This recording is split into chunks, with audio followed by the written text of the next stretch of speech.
Chères auditrices, chers auditeurs, bonjour. Sommes-nous bien conscients des projets qui se trouvent aujourd'hui dans les cartons de l'Union européenne et donc de la présidence française de cette Union? J'aimerais attirer votre attention sur l'un d'entre eux dans un contexte plus général, en évoquant d'abord le fait que dans l'agenda de l'Union européenne en 2022, plutôt de la Commission, se trouve le fameux pacte migratoire qui devrait obliger chacun des membres de l'Union européenne à accueillir un quota de migrants, sans doute proportionnel à la population de chaque État, et sur lequel aucun gouvernement ne pourrait avoir de prise. Ce projet fait partie des choses que l'Union européenne est en train de discuter. Un deuxième projet est à l'étude. Il porte sur le remboursement de la dette qui a été contractée par les États à l'occasion de la crise sanitaire. Et savez-vous que parmi les moyens qu'ont imaginés les fonctionnaires européens pour faire en sorte que les peuples remboursent cette dette, il se trouve une espèce de taxe qui serait imposée à chaque entreprise française et qui porterait spécifiquement sur la part de chiffre d'affaires réalisé par ces entreprises à l'aide des outils numériques.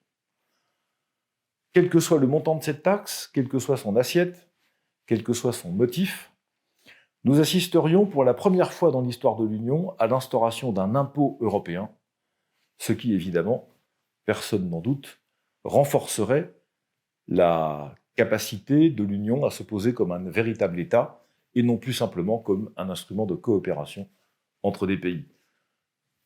Vous ne pouvez pas imaginer que ça puisse être autre chose qu'une dérive de l'Union européenne, une dérive supplémentaire qui va évidemment à l'encontre de ce que nous pensons de l'Europe. Mais il y a un troisième projet qui est lui aussi lié à la dimension numérique de notre existence. En ce moment même, et d'ailleurs la présidente de la Commission, Mme von der Leyen, en a parlé il y a quelques jours, se profile un projet de charte numérique des droits des citoyens européens qui a des objectifs évidemment tout à fait acceptables. Il s'agirait de faire en sorte que l'accès au numérique soit garanti pour tous les citoyens, que tout le monde puisse en profiter, que ça soit formidable pour tout le monde, que bien sûr les droits et les valeurs soient garantis. Comme disait le guet du Moyen-Âge à Paris, il est 2 heures, dormez braves gens, tout va bien.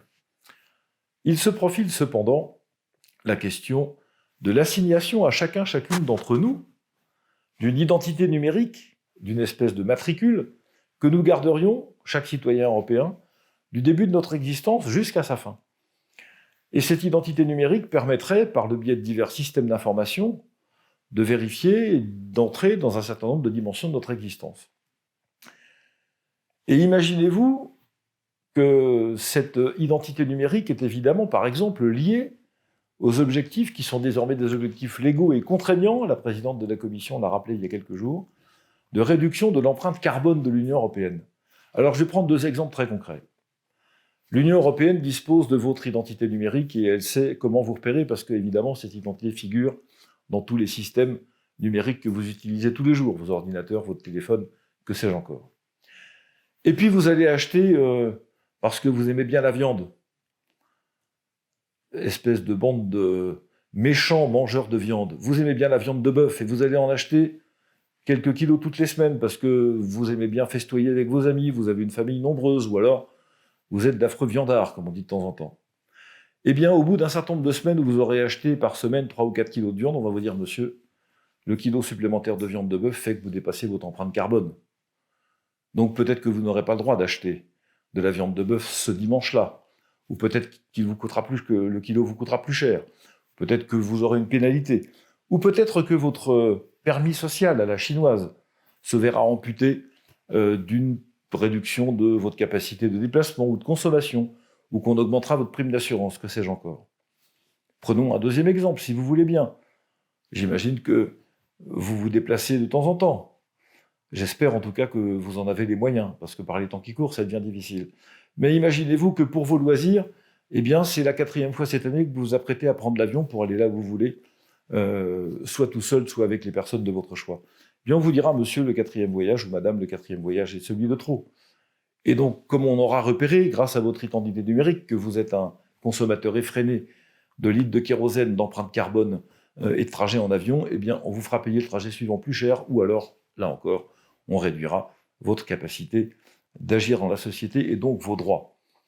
Derrière cette charte numérique européenne se profile en réalité, malheureusement, le fameux contrôle social à la chinoise que j'ai moi-même dénoncé dans une tribune publiée dans le Courrier des stratèges. Vous en avez les coordonnées qui s'affichent en ce moment même sur votre écran et à laquelle je me permets de vous renvoyer.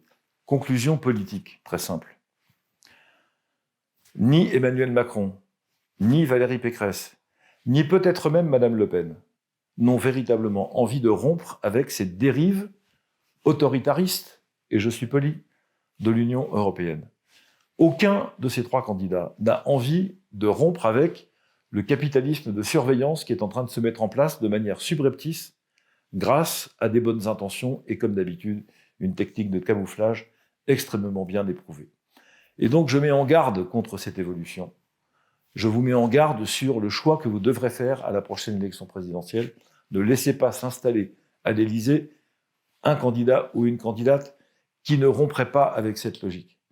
Et donc, je vous remercie de réfléchir à ces questions, de les regarder parce qu'elles concernent pas simplement des élucubrations imaginaires ou des choses qui se passeraient dans une autre planète.